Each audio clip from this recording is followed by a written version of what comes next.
Please keep going. So we are going to continue our question and answer session.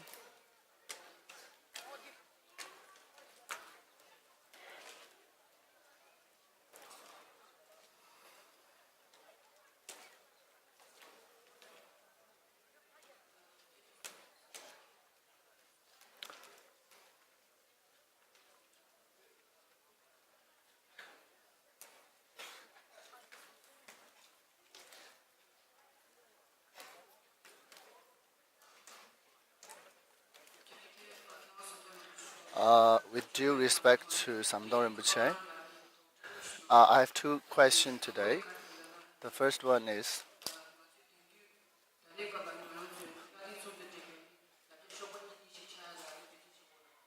we try to uh, focus on both traditional and modern education,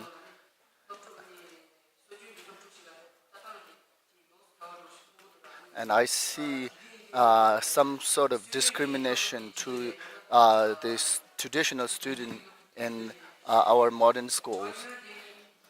And I want you to tell us whose fault is that? Is it the fault of the traditional students?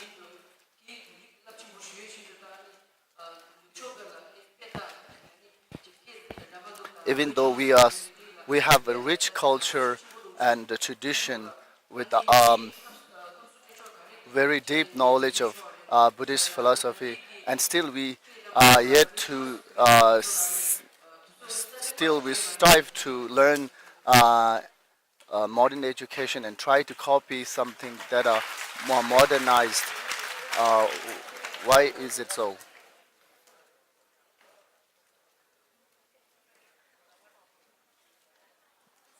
And we tend to show more interest to the English language, um, particularly, even though we still possess a vast knowledge of um, traditional studies and traditional education.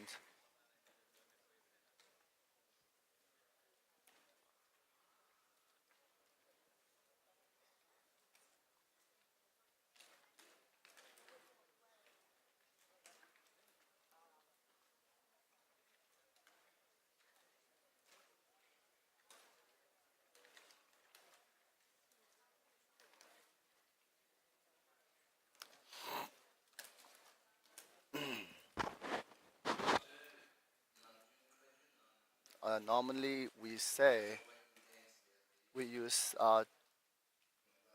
two-winged, two-fledged.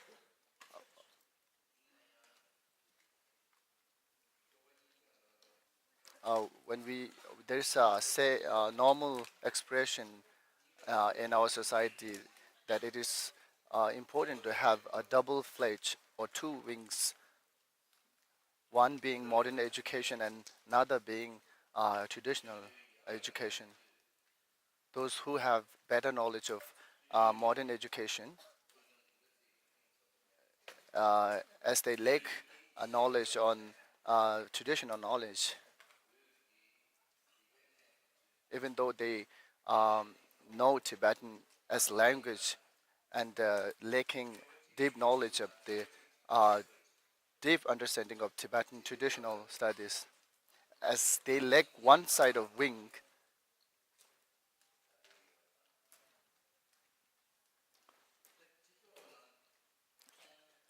in society. Uh, Whether to have recognition in society is something we have to look quite carefully and something to be experiment or examine.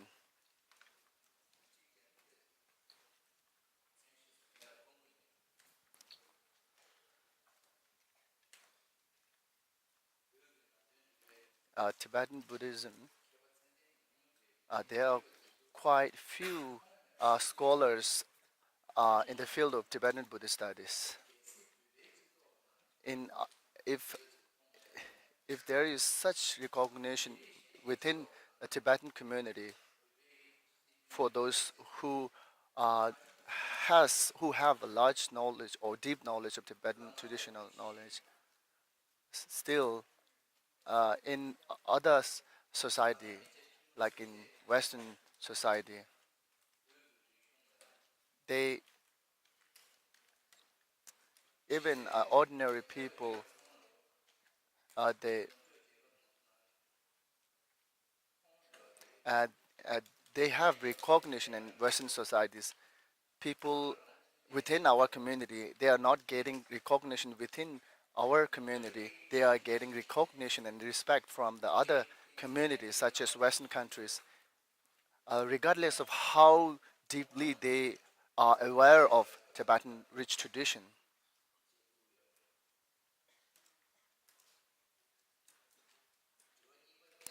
For your second question, even though we have vast and deep knowledge of Tibetan Buddhism, still we tend to imitate from others' behavior or to learn modern educations. This is something I cannot answer. These days, people like to imitate from others. Western societies and their culture, these are prioritized not only in this exiled Tibetan community, but also uh, inside Tibet. People who came from Tibet to India, their objective is most of the time is to get to other countries such as Western countries. As these days, many people started to immigrate to Western countries from Tibet these days. Otherwise,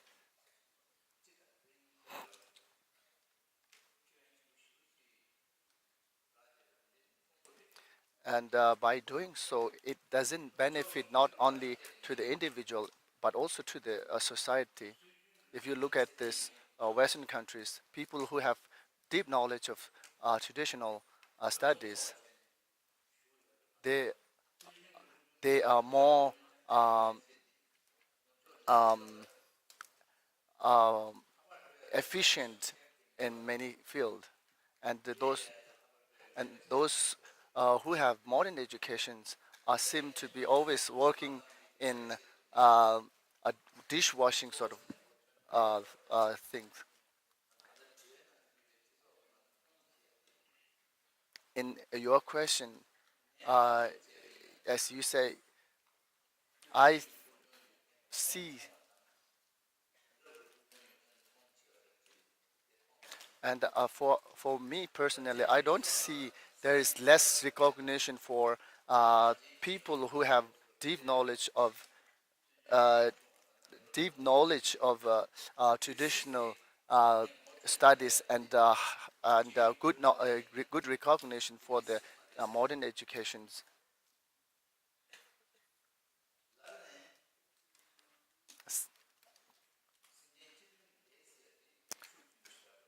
And the collective merit of the sentient being is quite powerful and strong. And people in exile community and inside Tibet, there are a lot of things that are quite similar. In people in Tibet, they had to, they have to disrobe out of their choice under the force from the external Chinese sort of uh, oppression. And inside in exile community, people willingly disrobe. And if we are to um, make comparisons,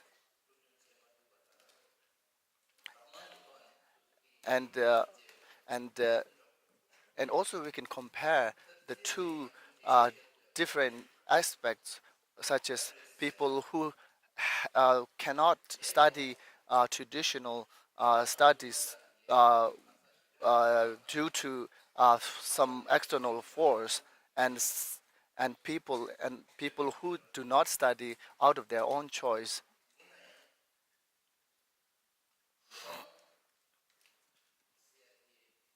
The law of causality is it cannot be uh, uh,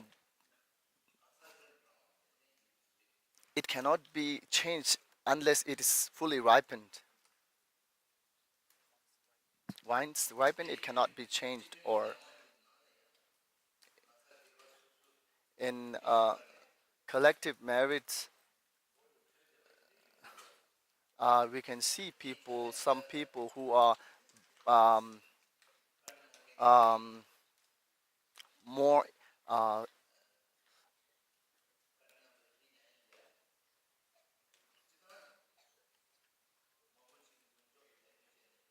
actually many people imitate the lifestyle of the Western society, and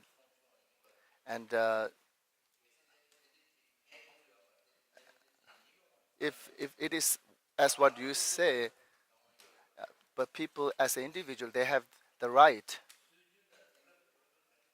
whatever the study, whether it is modern education or traditional education, it is not about getting recognition. It is not also about getting some food. The the objective of studying any kinds of education is um, to eradicate or to eliminate your ignorance, and it doesn't matter whether you have recognition or not in the society. The objective of studying any sort of education is to clear your ignorance because of lacking recognition from the society. uh,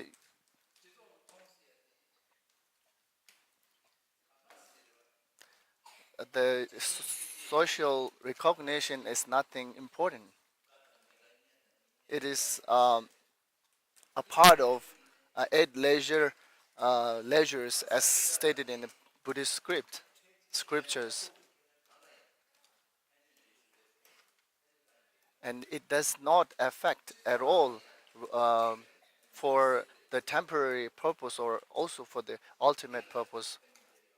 It doesn't make any differences to the individual. So the the point is the social recognition is not as important as we think.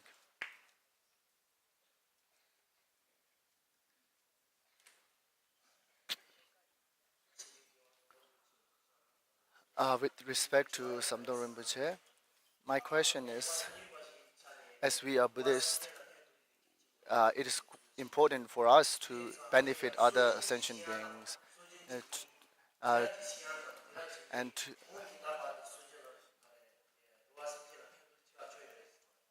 and I want to ask you the question whether the um, traditional education and one who has this traditional knowledge has benefited our society more effectively, or the one who has more modern education has helped our society. Which of these two different um, education benefits our society more? What I have been repeatedly saying since yesterday,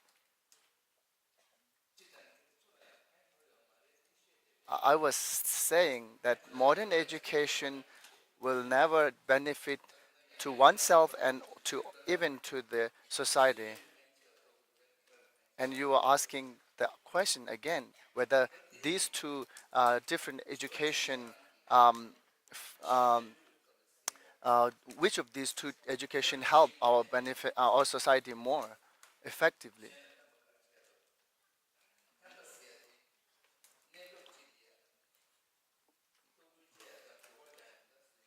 And the benefiting something is about not about helping someone to get food or to get something to wear. And our script, it is that um, temporary benefit as um, uh, rebirth in higher realms, and the ultimate benefit as uh, to attain enlightenment. So, based on this, what the modern education help us or benefit us? I'm not saying that um, modern education is not required or relevant for us. It is important. It is relevant. It is hard to um, to convince or to make you understand what I'm actually saying. And the modern education should be used as a tool or material to get to the point of social traditional knowledge.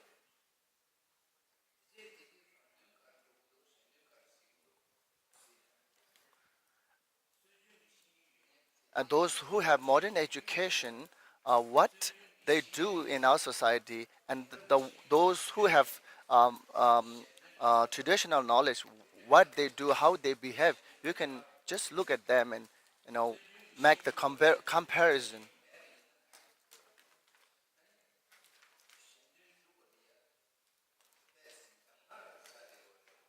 And those who lack modern education and still have uh, uh, traditional knowledge, it may um, be quite difficult for him to help the society quite effectively.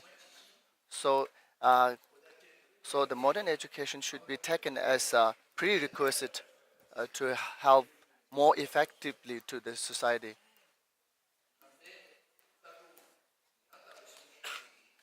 Those who have deep knowledge of Buddhist studies and still has knowledge of different languages, and he can easily use Tibetan language more easily to help those who do not have any knowledge of Tibetan Buddhism and Tibetan language.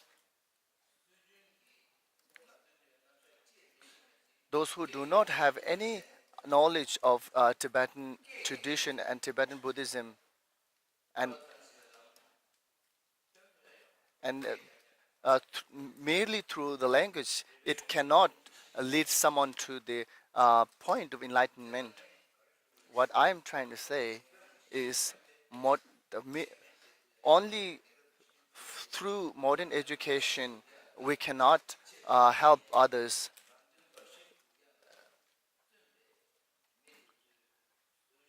And modern education is something which was introduced by someone who is uh, very self-centered, and the objective of the uh, um, uh, modern education is to gain something for oneself, not for the society and for others. These days we have this notion that globalizations and uh, consumerism, and globalizations are the two aspects that um, worsen the condition of our society.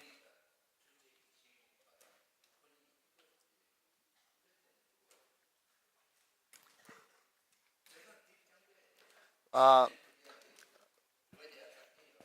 Merely through this practice or education, we cannot help us or benefit our society more effectively. Um,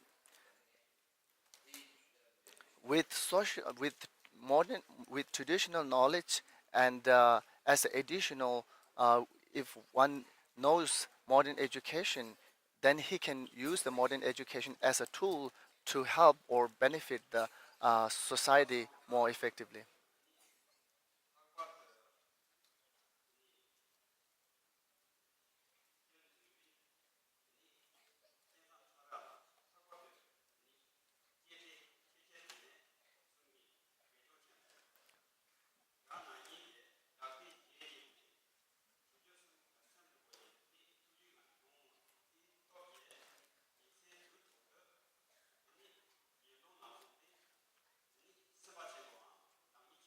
um,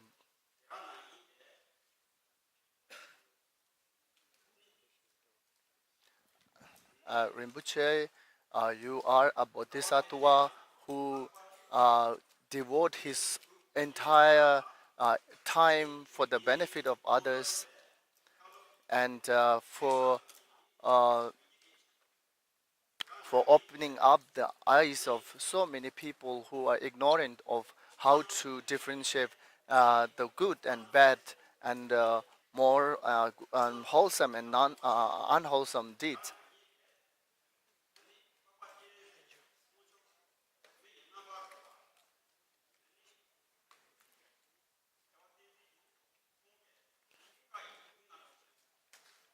And you are a great disciple or follower of His Holiness the Dalai Lama, who is actually a manifestation of the Buddha of compassion, the Chandra Sikh.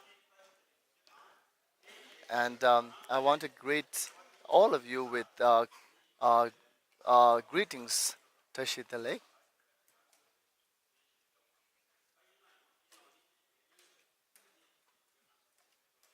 I'll actually most of the questions that I had in mind were already asked, but anyway, I'll try to ask one or two questions now.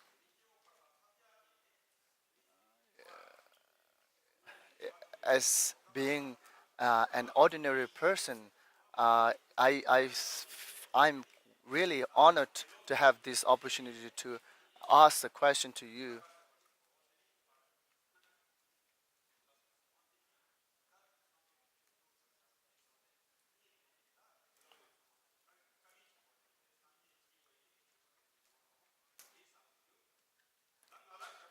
And my question is, Rinpoche said yesterday, the uh, the unification or union of uh, uh, the religion and politics. It is quite difficult to form a government uh, uh, which policy based on religion and union of religion and politics.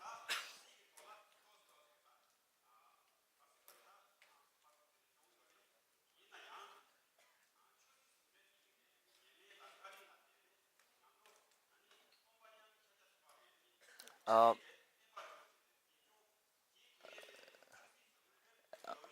and I feel that we are able to uh, preserve and promote our rich culture and our Tibetan Buddhism is because that we had this government whose policy are based on the union or unification of religious and political views.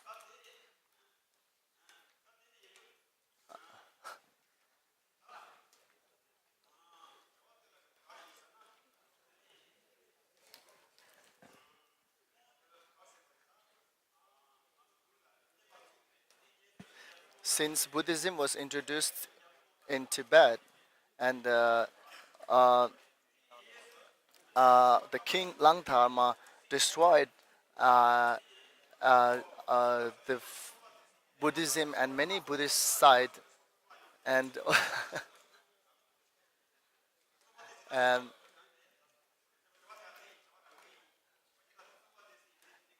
it's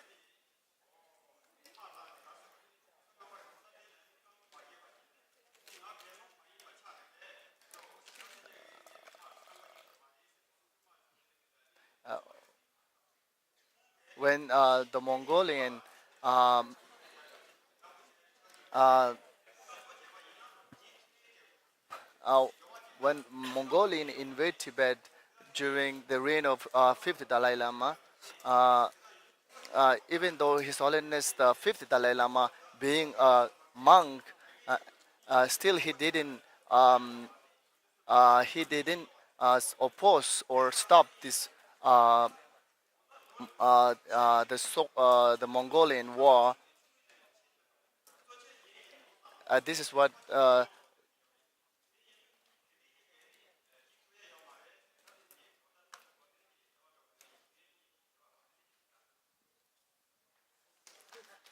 Sorry, the question was not clear. It was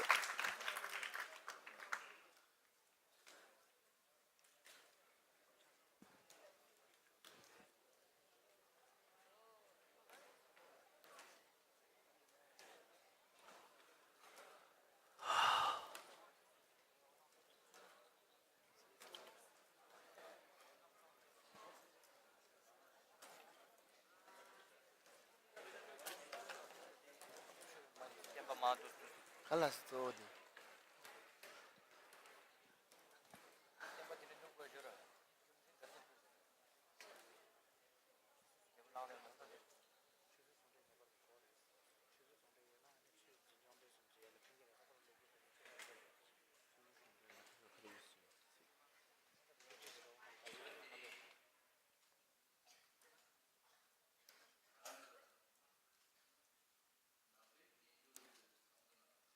The question you asked is quite hard to come up in the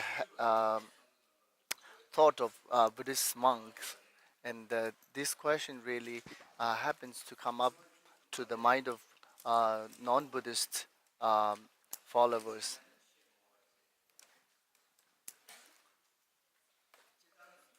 Generally, the violence is not religious, and once if the circumstances is it demands it, it is sometime it can be non-violent, and there is also religious war. These kind of terms are there.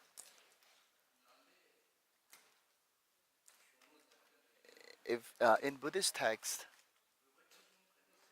for whatever purposes to achieve this purpose, people should not engage in um, any sort of violence, and it's not permitted in any Buddhist text. And it is something that I should make clear. And the the three vehicles and the four tantric lineages, um, uh,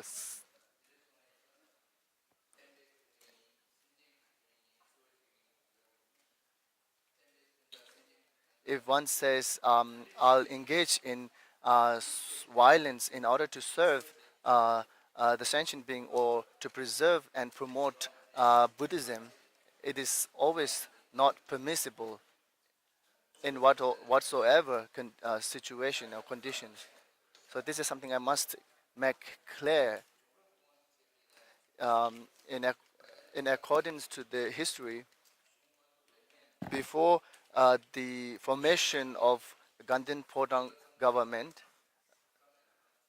Gushri has already destroyed the Zangba um, dynasty, 1639 and 40. The it started to invade, initially Kham, and then gradually reached the Tibetan area called Zang. It is, and most of the area of Tibet were actually destroyed by Gushri war or military at that time. After that, uh, the Mongolian king Gushri requested fifth Dalai Lama, and he offered entire authority in the entire area of the Tibet to His Holiness the Fifth Dalai Lama. So when I say it is that violence is never permissible in tantric text, killing and bind. And there comes a question when in tantric texts you can find certain words like killing and this kind of uh, violence related sort of things, and people come up whether these are actually violence.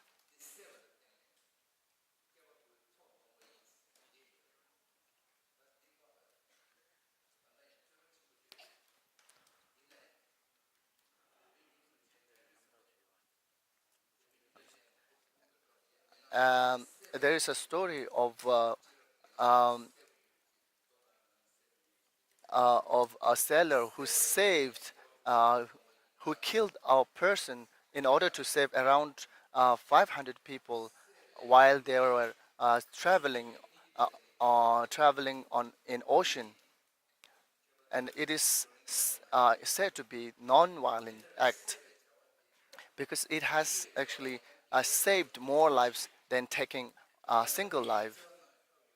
So when I say the killing or the violences are never permissible,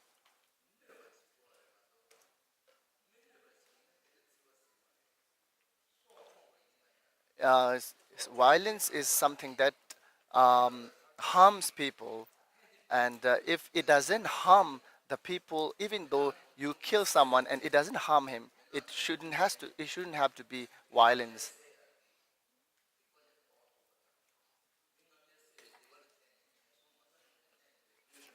As for the earlier story, he actually the one who killed the sailor who killed the person in order to save around 500 people in that particular ship. He actually helped that a person whom he killed actually in order to stop him from killing around 500 people. So in reality, he is actually helping the one whom he is killing.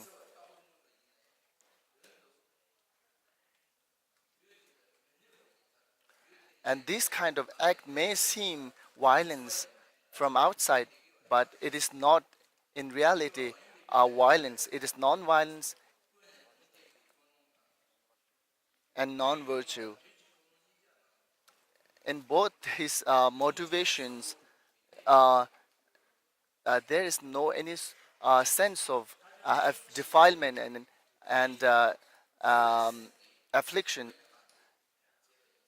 So the person who actually killed that particular person in order to save 500 people, uh, he did it out of compassion, not from anger or any sort of defilements.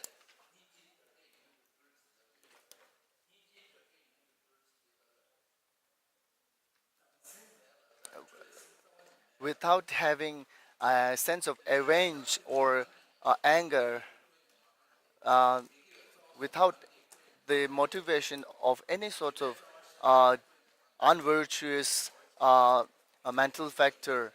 You can call it, if someone do something out of these kinds of motivation, you can call it a virtuous act. If his motivation is not polluted with any negative thoughts such as anger and ignorance and so on. And I've been saying this quite oftenly, that the violence is always proscribed in our scriptures, and I find it quite easy, and I've been saying it quite a lot from the time to time.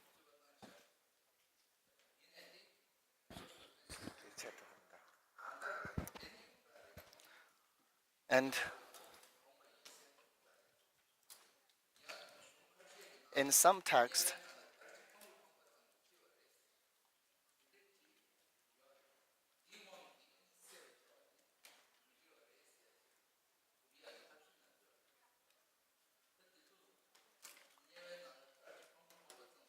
uh, it is similar to throwing a scarf to the hell realm. So it is not a powerful action of a non-virtue. So, so it shows that when he killed that person, it does not, um, uh, the action itself is not non-virtuous.